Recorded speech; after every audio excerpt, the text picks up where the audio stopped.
세상에 수많은 강의와 교재가 있지만 이 강의를 들으면 반드시 성적이 올라요.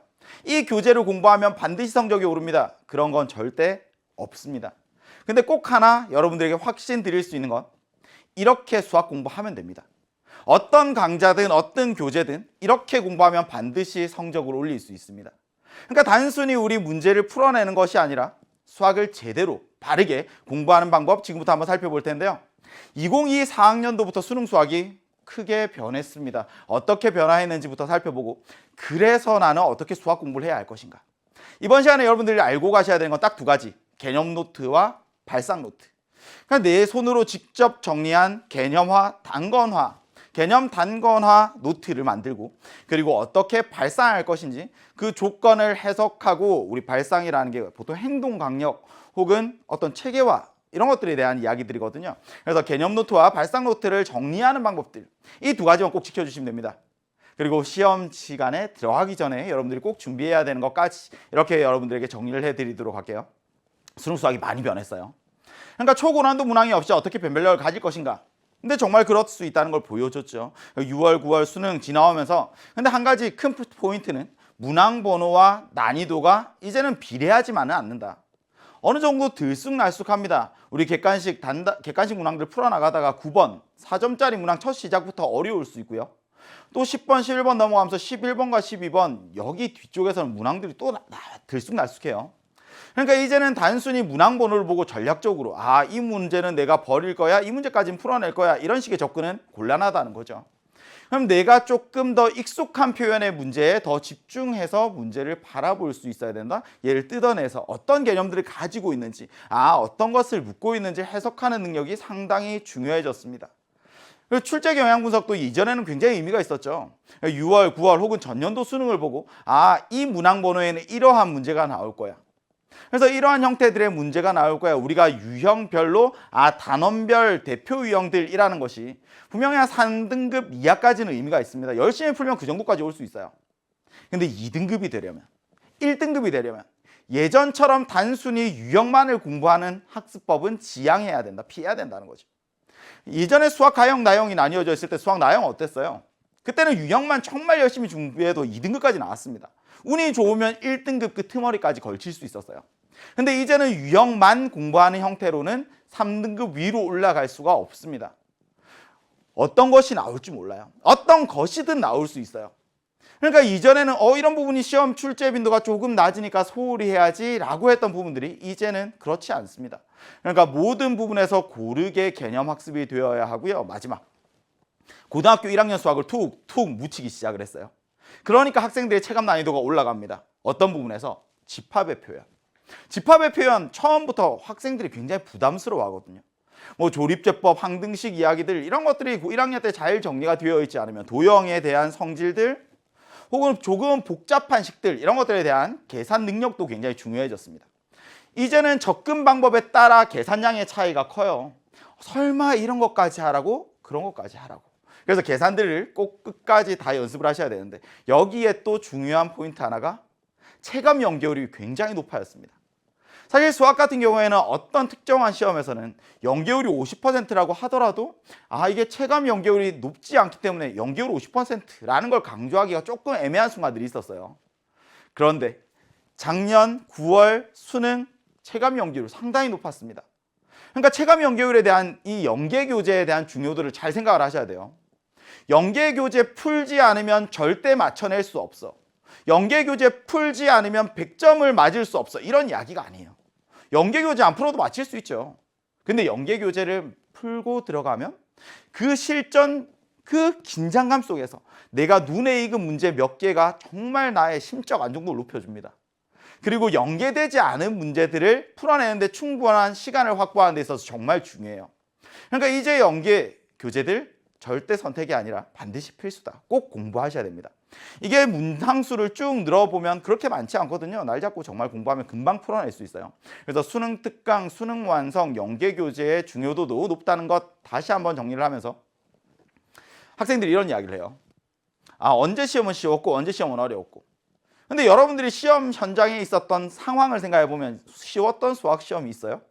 한 번도 없을 거예요. 내가 치르는 시험이 가장 어려운 시험입니다. 그 긴장감 속에서 그 한 세트를 다 풀어낸다는 게 정말 어려운 일이에요. 그러니까 집에서 편안한 마음으로 풀어봤더니 1등급이 나오네요, 2등급이 나오네요. 절대 그렇게 나올 수가 없습니다. N제 문제를 풀면서 한 문제 비슷한 개념들, 비슷한 유형들 묶어놓고 보니까 쉽게 풀리네요. 시험 현장에서 전 영역의 문제들을 몰아놓고 보면 완전히 다른 이야기예요. 그러니까 쉬운 수능을 상정하고 공부한다, 절대 있을 수 없는 이야기고요. 혹시라도 6월, 9월 모의평가에서 한 번쯤 쉬운 시험이 나왔다? 수능은 어려울 거야 라는 마음가짐으로, 정말 모르는 것이 없게 어디에서 시험이 나올지 몰라 라는 마음가짐으로 한 문제 한 문제 공부를 하셔야 되는데, 중요한 건 누구나 다 그렇게 시간 투자를 한다고 해서 성적이 잘 나오진 않는다는 거죠. 왜? 문제만 푸니까. 어떻게 해야 올바르게 제대로 공부하는 건지 모르니까. 그래서 여러분들의 제대로 된 마음가짐, 첫 번째는요, 수학의 평균은 5등급이에요. 모든 성적의 평균은 5등급이죠. 2등급까지 해봤자 11%. 그러니까 90%의 학생은 3등급 이하입니다. 1등급인 학생이 만점을 받기 위해 공부해요. 잘하고 있죠. 2등급인 친구가 1등급이 되기 위해 공부합니다. 잘하고 있어요. 문제는 뭐예요? 3등급인 친구도 1등급이 되려고 하고, 4등급인 친구도 1등급이 되려고 하고, 5등급이 되는 친구도 1등급이 되려고 해요. 모든 친구가 다 1등급이 되기 위한 공부를 한다고요. 그 1타 강사의 강의, 교재, 1등급을 보장해주는 강의나 교재는 없습니다. 내가 5등급인데 1등급을 받고 싶어요. 이건 10층짜리 건물을 10층부터 짓겠다는 거랑 똑같습니다. 뭐가 필요해요? 5등급은 4등급이 되기 위한 공부가 필요하고, 4등급은 3등급이 되기 위한 공부가 필요해요. 근데 5등급인 친구한테 가보면 4등급 되기 위해서 공부하는 친구는 아무도 없거든요. 4등급인 친구가 3등급이 되기 위해서 공부하는 친구들이 없습니다. 수학은 그렇게 단계별로 올라가야 되는데 전부 다 나한테 맞지 않는 공부를 하니까 너무 어렵죠. 해도 효율이 안 나죠. 하루 종일 잡고 있어도 몇 문제 못 풉니다. 당연히 성적이 오를 리 없죠. 포기합니다. 그래서 내 수준에 꼭 필요한 강의를 선정하고, 그래서 그 강의와 교재 속에서 나에게 맞는 형태로 공부들을 해나가는 방법이 어떻게 되는 건지를 알려드리려고요. 최고난도 문항을 풀어내는 것, 이걸 못 풀어서 1등급이 되지 못한 게 아닙니다. 그러니까 최고난도 문항을 제외한 나머지 문항을 풀어내야 하는데, 그게 문제를 푸는 것만으로는 되지 않는다는 거죠. 바르게 수학 공부를 하려면 당연히 처음에는 누구나 알다시피 개념 공부를 하셔야 돼요. 근데 개념이 뭔지를 몰라요. 개념이 뭔데 이거지. 그냥 교과서나 문제지를 봐도 그냥 상자 안에 들어있는 그 공식을 개념이라고 착각하고, 공식을 외워서 예제, 유제에 적용해서 풀어내는 것? 그러면 어떤 일이 생겨요? 조금만 변형돼도 못 풉니다. 조금만 어려워져도 못 풉니다. 다음번에 이 문제가 포장지만 바꿔도 풀 수가 없어요. 그래서 제대로 개념 공부를 해야 돼요. 그리고 나면 개념 위에 무엇을 쌓아요? 연계와 기출을 쌓아요. 수능 특강, 수능 완성, 여기에 최근 3개년 평가원 기출들을 얹고 갑니다. 그럼 이 정도 하면 여기에서 여러분들이 어떻게 정리가 되어야 하냐면, 문제를 풀어내는데 조건을 해석할 수 있어야 돼요.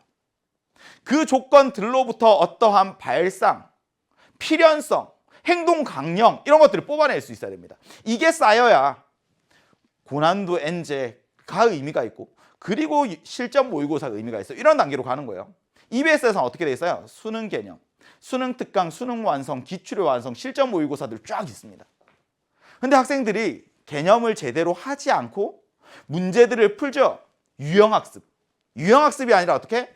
조건을 해석하는 것, 그 안에서 발상, 필연성, 행동 강령, 이런 것들을 쌓아가야 된다고요.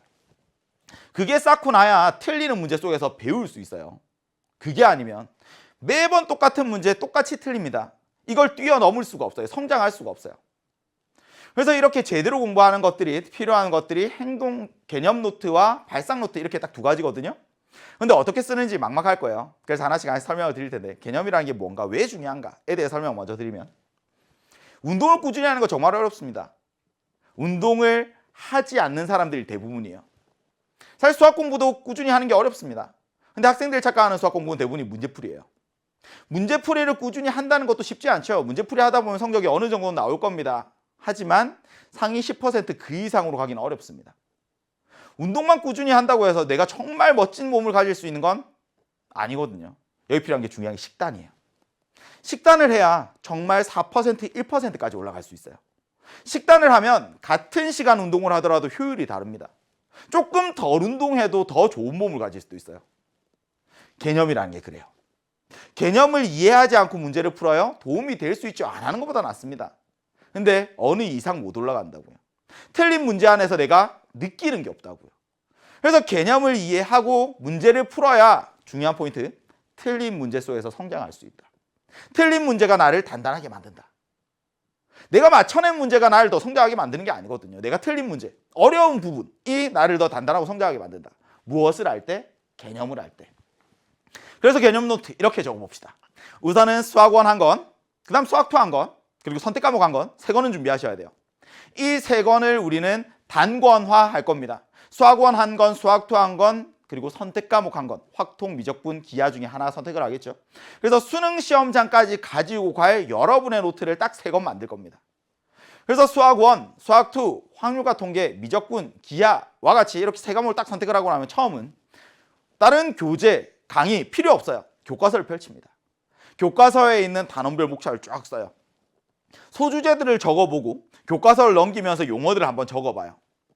그러면서 교과서에 있는 내용들을 이렇게 한번 정리를 하는 거구나. 그러면 이제 흐름들이 느껴집니다. 그 속에서 채워내는 거죠. 이 개념의 정의, 조건, 유도 과정들을 쭉 적어요. 그건 한 개념에 대해서 앞 페이지 한 페이지만. 그럼 뒷 페이지가 비어 있을 거 아니에요. 그러니까 앞 페이지마다 쭉쭉쭉 적어 나가요. 뒷 페이지는 나중에 심화학습하면서 알게 된 개념들을 추가합니다. 그럼 어떤 개념이 앞 페이지에는 교과서 개념이, 뒷 페이지에는 여러분들이 공부하면서 적었던 심화 개념이 적히겠죠. 그럼 그 한쪽으로 그 개념이 끝이 나는 거예요. 그래서 수학 1 공부하기 전에 고등학교 1학년 수학, 이걸 다시 가서 공부할 수 없잖아요. 내가 기초가 부족하다고 해서 중학교 수학을 다시 공부하고 도형의 성질들을 다시 공부할 수는 없잖아요. 그냥 나올 때마다 얘들도 같이 끼워 넣어서 모아서 정리해 둡니다. 그래서 수학 개념을 단권화 하는데 차근차근 다 보여드릴게요. 이렇게 해보세요. 하면 무조건 오릅니다. 근데 이 강의를 하고 있는 친구들 10명 중에 1명도 안 할걸요. 근데 10명 중에 1명, 그게 바로 여러분. 너가 되면 여러분은 반드시 변할 겁니다. 수많은 학생들을 가르쳐오면서 가장 효율적이라고 생각하는 방법이에요. 아무리 문제를 많이 풀고 어떤 교재, 어떤 강좌를 공부하는 것보다 이게 중요한 거예요. 교과서의 목차들을 쭉 써요. 수학 1으로 생각하면 지수함수, 로그함수, 삼각함수, 수열, 이 안에 세부적인 이야기들이 있겠죠. 수열 안에도 등차 수열, 등비 수열, 여러 가지 수열의 합 이렇게 쭉쭉 나가잖아요. 그러니까 등차 수열 안에서도 이제 개념들이 있습니다. 근데 이걸 안 보고 적을 수 있어야 되는데 처음에 그게 안 되죠. 그리고 교과서를 보면서 적는 거예요. 안 보고 적을 수 있다, 장담하는데 3등급 이상은 나옵니다. 그건 다시 이야기해서 3등급 밑에 친구들은 이걸 모른다는 이야기예요. 교과서에서 이 단원들이 놓여져 있는 건 정말 체계적이거든요. 연결고리들이 있습니다. 그리고 그 흐름들을 무어서 계속 가져가야 돼요. 개념 사이의 연결고리들. 근데 그게 적어봐야 느껴집니다. 누구 손으로? 여러분 손으로. 지금 우선 목차밖에 없죠. 그리고 나서 이제 교과서를 앞에서부터 차근차근 가면서 채워넣습니다. 등차 수열이 뭐니? 차례대로 일정한 수를 더해서 만든 수열이야. 차가 일정한 수열이지 뒤에 항에서 앞에 항을 빼면 차가 일정해요.